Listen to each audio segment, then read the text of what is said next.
This image shows the pyramid and eye on the back of a United States dollar bill.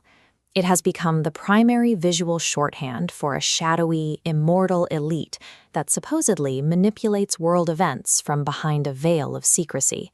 But the actual history of the group began in 1785, when a courier traveling a Bavarian road was struck dead by lightning.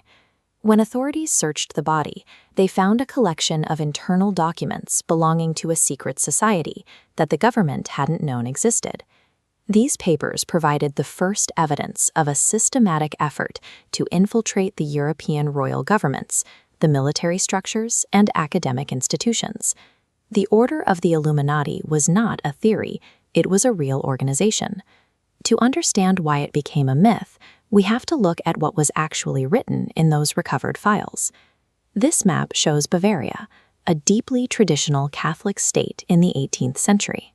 Here, law professor Johann Adam Weishaupt felt trapped by strict censorship.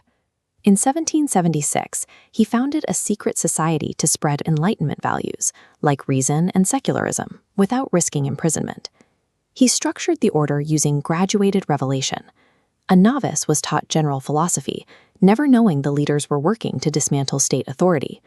If caught, lower-level members had no information to expose the higher ranks, acting as unwitting shields.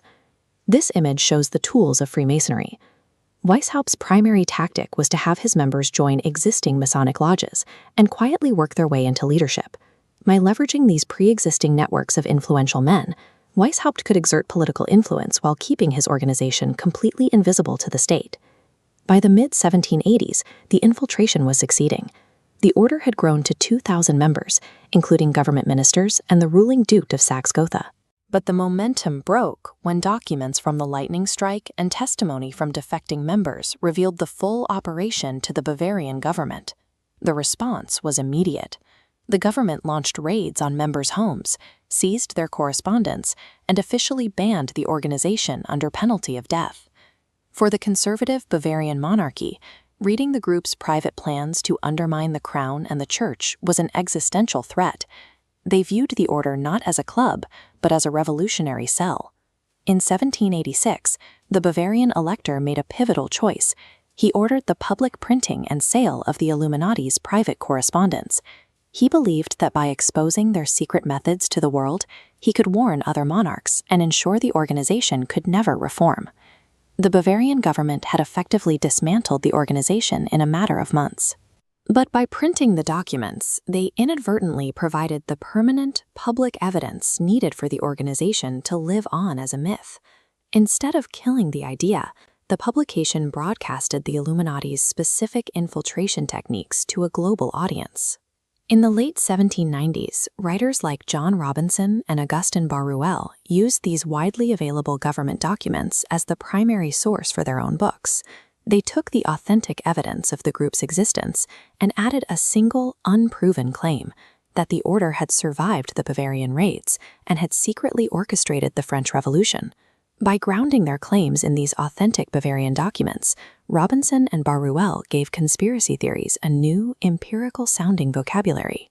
This created a template of an organization that survived its own public destruction, allowing later writers to simply swap in new villains while keeping the same underlying script.